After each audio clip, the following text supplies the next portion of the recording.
मैं कुलदीप बिश्नोई शपथ लेता हूं कि जो भी बोलूंगा सच बोलूंगा और सच छुपाने की कोशिश नहीं करूंगा। जब अमित शाह से आपकी मुलाकात हुई तो आप जिद पे अड़े थे कि मुलाकात हो, कहा कि ठीक है भाई आ जाओ मिल लो। मुलाकात में शायद अमित शाह ने ये कहा कि 2011 वाला तो हिसाब किताब नहीं हो सकता, आप कोई नया फॉर्मूला लेकर के आइए। क्या ये बात सही है? नहीं, ये गलत बात है। उन्होंने मुझसे पूछा था कि भाई अलायंस कंटिन्यू करने के लिए हमें क्या करना चाहिए, तो उनको मैंने ज़मीनी हकीकत बताई थी और उनके किए हुए वादे उनके, क्योंकि मेरा अलायंस सुषमा स्वराज जी से या गडकरी साहब से या कृष्णपाल गुर्जर जी और प्रभारी उस वक्त डॉक्टर हर्षवर्धन उनसे नहीं हुआ है। मेरा अलायंस भारतीय जनता पार्टी से हुआ है। उन वक्त जो भी पद पे प्रधान थे या कोई थे, वो उनके भारतीय जनता पार्टी के नुमाइंदे के तौर पर थे। तो मैंने उनको वो याद कराने सारी बातें और सच्चाई को बताने का मैंने प्रयास किया था कि भाई जो आपने वादे हैं वो पूरे करिए। उनकी तरफ से मुझे कोई भी ऑफर नहीं आया है, ना उन्होंने मुझे कुछ कहा कि भाई रीडू करना, हमें रीडू करना चाहिए।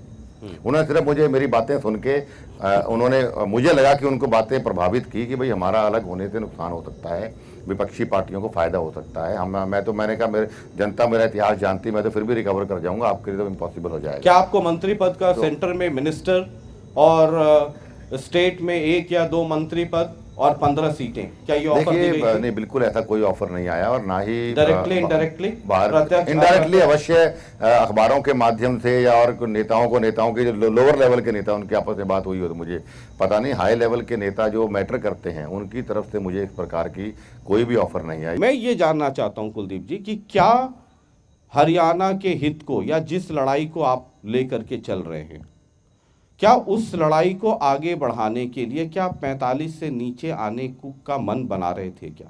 नहीं, देखिए मैं हरियाणा के शपथ ली है सर? बिल्कुल शपथ के मैं साथ पहले ही करवा देता हूँ ये शपथ वपथ, इसलिए कि मेरे से तो अगर आप शपथ ना भी करवाते तो मैं सच बोलने वाला आदमी, मेरी इतिहास मेरा गवाह है इस बात का। तो शपथ बीजेपी वालों से दिलवाइए और बीजेपी वालों से अगर आप शपथ दिलवाएंगे तब भी शपथ का कोई महत्व नहीं रहेगा, मैं जानता हूं और ये पब्लिक है, ये सब जानती है। एक शपथ पत्र तो आपके पास भी है 2011 का। बहरहाल, क्या हरियाणा में जो लड़ाई लेकर के आप आगे बढ़ रहे हैं, बहुत ऑनेस्टली बताइएगा, क्या उसको कायम रखने के लिए आप 45 के नीचे उतरने को तैयार हैं एक रीजनेबल और रेस्पेक्टेबल नंबर्स पे? देखिए, बात नंबर्स की नहीं है, बात है कि हरियाणा के मेरी लड़ाई एक गरीब आदमी की है, आम आदमी की है, किसान की है, मजदूर की है, कर्मचारी की है, जो नौजवानों की है और जो भेदभाव हो रहा है उसकी लड़ाई। तो इन सब को मैं तब मिटा सकता हूं जब मेरे हाथ में ताकत आएगी। अगर मैं चुनाव लड़ने से पहले ही वो ताकत किसी ऐसी पार्टी को दे दूंगा जिसके ऊपर मुझे भरोसा नहीं रहा, तो उनसे इन सब के लिए मैं क्या काम करवा के दूंगा? तो इसलिए मैं 45 से 44 आना या वहाँ 5 पे आना या 70 पे जाना वो मैटर नहीं करता है। मैटर है कि सरकार हमने बनानी है।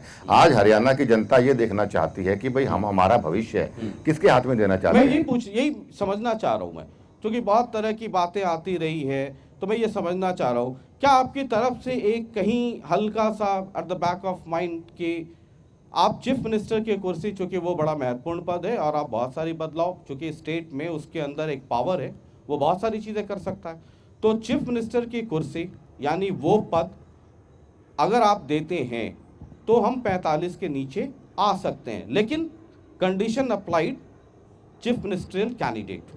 क्या ऐसा आपके दिमाग में चला? देखिए, अगर हमारा मकसद नंबर्स का नहीं, मैं आपको फिर वही दोहरा रहा हूँ, हमारा चीज कह रहा हूँ, हाँ, नंबर्स का नहीं है, हमारा मकसद था जन सेवा का। और जो मेरी एक मॉडर्न मेरी विजन है उन्नत हरियाणा की, जो मैं इम्प्लीमेंट करके एक मॉडर्न राज्य बनाना चाहता हूँ हरियाणा को, वो इम्प्लीमेंट तभी हो सकती थी जब हरियाणा की बात मेरे हाथ में। तो मेरी प्राथमिकता वही थी कि भाई हमारा हरियाणा प्रदेश की बात। वही आपसे जानना चाह रहा हूँ कि क्या आपकी तरफ से या आपके मन में कभी ये आया या आपने कभी इंडिकेट किया कि अगर आप चीफ मिनिस्ट्रियल कैंडिडेट घोषित करते हैं तो 45 के नीचे आ सकते हैं, लेकिन no compromise on that chair? देखिए, चीफ मिनिस्टर कैंडिडेट तो घोषित था ही मैं 2011 से लेकर अभी तक, उसमें नहीं है। बात में फिर दोहरा रहा हूं, अभी लोकसभा चुनाव के बाद मेरा इतिहास सब जानते हैं कि मैं कुर्सी का लालची इतना भी नहीं हूं। नहीं, आप उसको दूसरे तरीके से नहीं, मैं आपके ही फॉर्मूले पर, मैं आपके ही मिशन की बात कर रहा हूं और आपके मन को जानने की कोशिश, चूंकि इस तरह की खबरें थी कि चीफ मिनिस्टर की अगर कुर्सी, चूंकि आप जिस मिशन को लेके चल रहे हैं वो कुर्सी बहुत इंपॉर्टेंट है, वो डिसीजन मेकिंग कुर्सी है, चाहे आप बेड़ा गर्क कीजिए स्टेट का या उसको आगे लेकर के चलिए, इट मैटर्स। क्या चीफ मिनिस्टर की कुर्सी के साथ 25, 30, 35 सीट पर आप तैयार थे? नहीं, देखिए, बात मैं फिर वही दोहरा रहा हूँ कि बात नंबर्स की नहीं है और बात कुर्सी के लालच की नहीं है, बात जन सेवा की है और बात सिद्धांतों की है और बात जबान की है। सर मैं भी जो है ना बड़ा दूसरे टाइप वाला जर्नलिस्ट हूँ। आप जो बुलवाना चाह रहे हैं वो समझ रहा हूँ मैं। पब्लिक भी समझ रही है। हाँ जी, पब्लिक का समझाना जो समझना अच्छा जरूरी ठीक है, है। एक काम करते हैं, आपने शपथ ली है, मैं नहीं चाहता हूं कि आपका धर्म टूटे, आपका धर्म भी नहीं टूटे और मेरा कर्म भी हो जाए। अगर मैं कुछ स्टेटमेंट बोलूं, अभी कुछ बोलूं, जैसे आप लोग दिन भर बयान देते हैं ना, कुछ वैसा बोलूं, और अगर आपको लगे कि नहीं ये ठीक बोल रहा है तो आप कुछ मत बोलिएगा, अगर लगे कि मैं गलत बोल रहा हूं तो आप बीच में इंटरप्ट कर दीजिएगा, तो आपका धर्म भी बचेगा, मेरा कर्म भी हो जाएगा।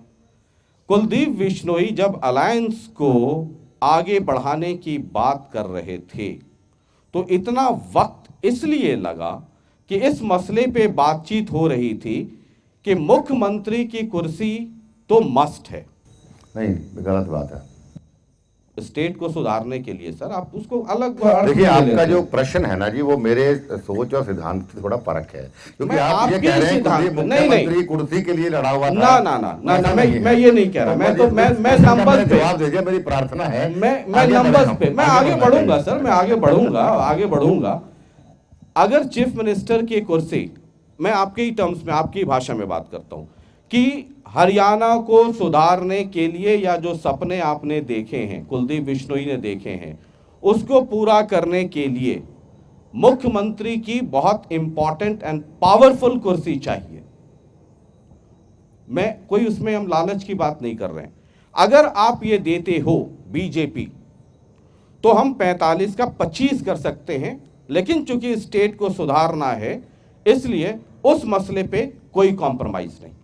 देखिए, भारतीय जनता पार्टी को 45 से ऊपर सीट देना, जिनके पास कैंडिडेट लोकसभा के अंदर भी नहीं थे और जिनके नाम, मैं नहीं समझता रीजनल इलेक्शन में बीजेपी के नाम पे कोई वोट ज़्यादा पड़ने वाला है, और मैं साथ रहूं या ना रहूं मुझे बहुत मशक्कत करनी पड़ती।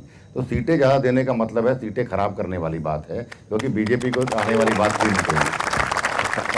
घुमा दिया सर ने, घुमा दिया सर ने। अरे सर मैं भी घाट घाट का पानी पीकर आता हूँ, घाट घाट का पानी पीकर आता हूँ। चूंकि आपको समय इसलिए ज़्यादा लगा एक फाइनल डिसीजन पे पहुंचने में, क्योंकि ये बातचीत चल रही थी। चलिए ठीक है, इसको अब छोड़ करके आगे बढ़ते हैं। आजकल एक हम सीरीज चलाते हैं, 6 बजे भी चलता है और रात 8 बजे भी चलता है। वो है, एक तो 8 बजे है कसम हरियाणा की और एक 6 बजे है काउंटडाउन। तो आजकल हम लोग बड़ा संभावित संभावित संभावित ये लिस्ट, संभावित वो लिस्ट।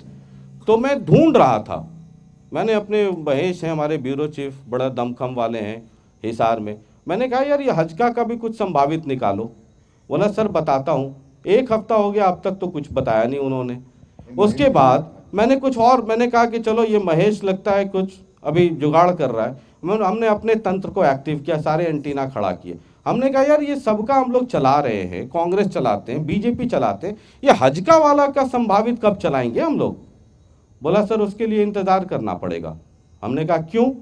वो बोला कि जब कांग्रेस और बीजेपी की लिस्ट आ जाएगी तब आप संभावित चला सकते हैं कि हजका से कौन कैंडिडेट होगा। ये ऐसा लोग मुझे क्यों कह रहे थे? देखिए, महेश जी क्यों नहीं दे पाए वो तो बता पाएंगे, पर मेरा जब तक उनसे टकराव हुआ है तो बहुत ही हार्ड क्वेश्चन पूछते हैं। बहुत इंटेलिजेंट पत्रकार हैं, नहीं बहुत उनका उज्जवल भविष्य है। लेकिन मैं जहां तक हो सकता है उनको मिल नहीं रहा होगा ना, वो भी कोशिश कर रहे हो, मिल नहीं रहा होगा निसंदेह, क्योंकि हमारी पार्टी में एक सीट में, हर सीट में 2 से ज्यादा जीतने वाले कैंडिडेट हैं। तो संभावित देना मुश्किल है। और कुछ लोग उधर बीजेपी वाले में भी लाइन में लगे हुए हैं, कांग्रेस में भी लगे। नहीं, ऐसा नहीं है। हमारी जब पार्टी नई बनाई हमने जी, तो उस वक्त भी हमने 90 के 90 कैंडिडेट खड़े किए थे, जिसमें एक लेट पहुंचा, दो लोगों के नॉमिनेशन रिजेक्ट हो गए। तो 87 चुनाव लड़े। तो ऐसा नहीं है कि कैंडिडेट ना होने की वजह से या किसी और कैंडिडेट की वेट में हम इंतजार कर रहे हैं। हमारे पास हर सीट के ऊपर 4 से ज्यादा कैंडिडेट्स हैं। हम इलेक्शन की घोषणा की वेट कर रहे हैं कि इलेक्शन के, जब इलेक्शन तभी लड़ेंगे ना जब हम घोषणा, तभी जब चुनाव लड़ने की बात आएगी। जिस दिन चुनाव की घोषणा होगी उसके अगले दिन ही हमारे सारे के सारे कैंडिडेट्स आ जाएंगे। मतलब संभावित क्यों नहीं?